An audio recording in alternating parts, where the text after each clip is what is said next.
Hey guys, this is National Master Kevin Yang back at it with another video. So in this game, we face none other than Anthon2010, our feared opponent who probably has like a really good score against me. So if you're excited to see how I did against our friend Anthon this week, stay tuned because I will be sharing the results soon. So try to not look at the results on the right hand side. So let's just go through the game. D4, D5, bishop to F4, E6. And after knight to C3, I'm trying to get our friend Anthon out of theory.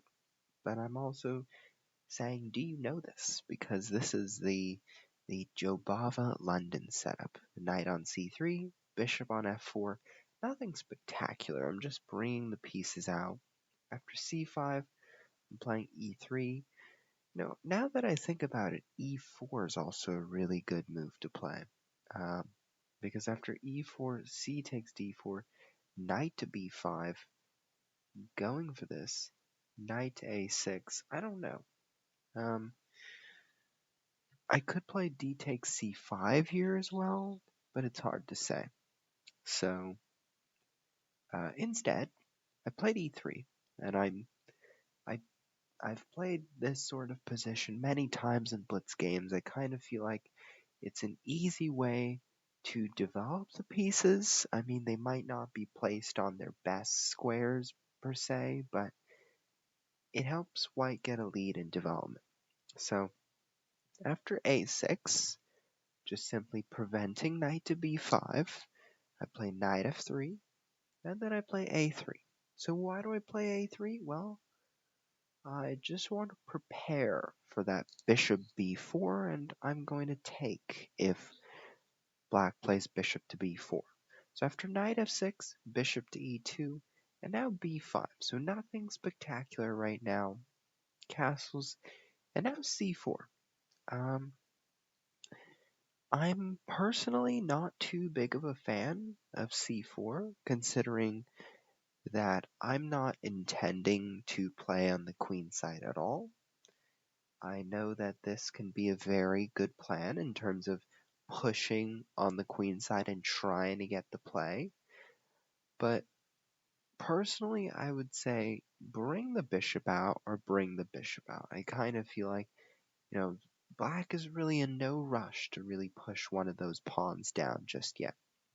So after c4, I decided to play b3. I wanted to kick the pawn out, and here c takes b3 happened. Now, I don't quite like c takes b3. Now, let me tell you why. Number one, c takes b3, every time, right, you trade, you want to think about whether this trade is good for you or whether this trade isn't so great for you.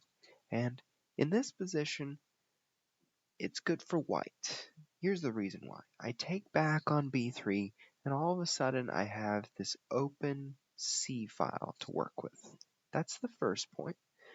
The second point is that this pawn structure is very strong. So by capturing here, it gives me reason to play a4 and sort of weaken this side of the pawn structure, or target my time toward playing e4 and trying to strike in the center. So by capturing on b3, it opens me to a lot of opportunities. So after c takes b3, bishop d6, I just played bishop to g3. I could have also taken on d6, but I sort of thought if bishop g3 takes, h takes g3, right, I would be okay there. So bishop takes, h takes, castles. This is still fairly even, but here I play queen to c2. I hint at the possibility of a discovery, and that's what I'm trying to do. So then queen to e7 happens, and here I have a few options. Number one, I can think about taking on b5, right? But here's what I calculated. A takes b5, queen takes c6, rook takes a3, and rook takes a3, queen takes a3, queen takes b5, and something like knight to e4. Right? I calculated this.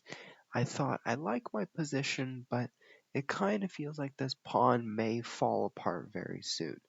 If the bishop is able to get out somewhere and the rook is able to come to b8, the pawn on b3 feels more like it's sort of a strength, but now since it's like heavily targeted, like for example, black could play knight to c3, so then things could get difficult for me. So I decided not to go down this variation. I also thought about the move in the game which I played, knight takes d5. So after knight takes d5, queen to c6, I said, what happens if bishop to b7 and rook to c8, right?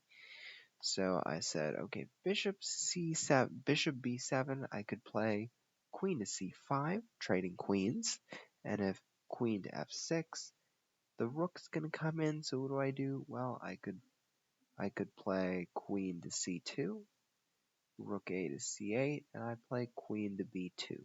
Try to maintain my stance with knight to e5, but personally I thought that this was not a bad position for white. So I said, okay, let's go with it. So bishop d7 was played, and here I played queen to c5. And then queen takes c5 happened, and to be honest, I partially like but also dislike this capture. Now I dislike this capture more because first of all, white is up material. White is up a pawn, and usually when you're black, you want to keep more pieces on the board when you're down material, because if you trade off everything, then in the end you're going to end up a pawn down, and a lot of cry faces will be on your board.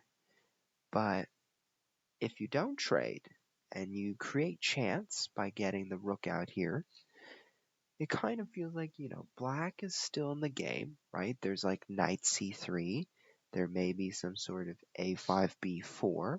So in a sense, black has plenty of play left. But it's a matter of how white chooses to react to that play that will either give white the edge or allow black to equalize. So let's see how the game plays out. Queen takes c5, d takes, rook f to c8. So I would have suggested knight to c3 here, honestly, to give this bishop a hard time. But rook f to c8 is also really nice move. But the one thing here is I now get rook f to c1. And all of a sudden, this knight cannot go to c3 anymore. Now a5 is played. And I think initially when I looked at this move, I thought, white would have been cruising here. Knight to d4, right? But I was here calculating b4. Then what happens, right? Knight is coming into c3. It's not looking pretty. So then I thought about maybe bishop to f3. But at the same time, I didn't know if my continuation was correct, right?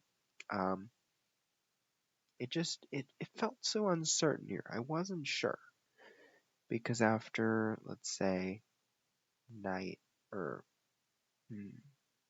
because here after knight to d4, my only thought here was b4 because I have c6, I have the targets on the b5 pawn, so knight to d4, b4, and I thought about bishop f3 briefly, but I really fixated on the idea that black was going to get that knight to c3. And I feel like I might have overdone my fixation on that square, because in reality, bishop to f3 probably could have prevented it all, given that we attack the rook as well. So maybe knight d4 is probably the best move. Knight e5 was also something I was considering, that after bishop to e8, I considered e4. But I kind of felt like if knight to e7, rook to b8, and knight to c6, black could set up a kind of blockade. So I said no, I don't quite like that. But in reality, there's bishop f3 again. I don't know why I kept missing bishop f3, but I just did. So that could have been a thought. But in the game, I played the move e4. And to be honest, I didn't utilize this bishop f3 to a8 diagonal in the best way I could. So that was a lesson I could have thought. So knight to e7, now knight to d4. So now I'm thinking, okay, I don't have c6 anymore because the knight is protecting, but now black is limited to this option, rook a to b8 or b4, right? If rook a to b8, I can make f4 work. I can maybe slowly improve my position, double up on the c file and go for c6. So my options are there. But after b4, I was like, okay, well, now maybe there's a chance, because after take, c6. Now I'm starting to make progress. I'm pushing. Bishop to e8. Now I said, well, I can push, right? But I would never be able to get to this c8 square. So what did I do instead? Well, I made a very interesting move. I played the move rook to c5. And to be honest, I don't think this was the best move per se, but it was an okay move. My goal was to prevent e5.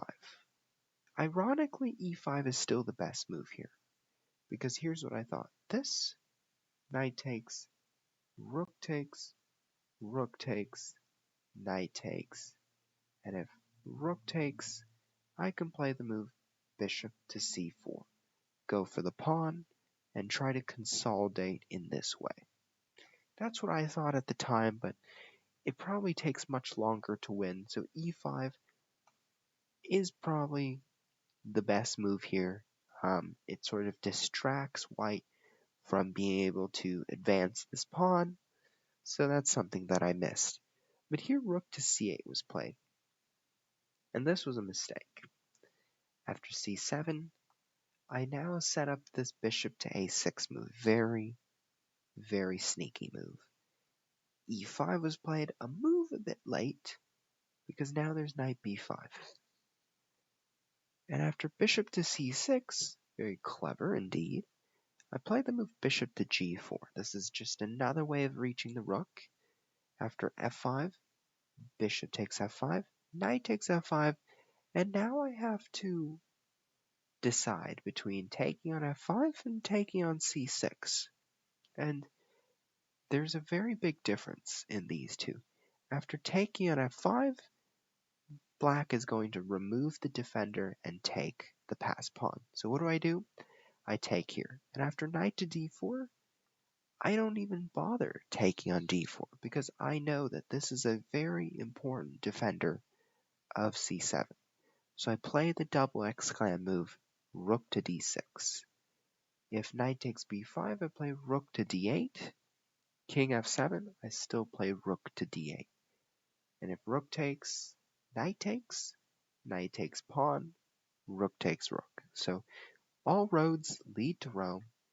So what happened in this game? Well, the opening was mediocre, not much progress really, but after c takes b3, I got the play that I needed on the c file, right? I got this extra pawn, I was able to trade down, I was able to create initiative, and for one thing I could have used this diagonal better, right? Like I mentioned, knight to d4, and I think b4 wasn't so great. Probably rook a to b8 had to be the move, because now I had the opportunity to push c6, and instead of rook to c5, allowing the move e5, I should just play c7, and then maybe go for a bishop to a6, but I'll leave it there. I'll see you next time.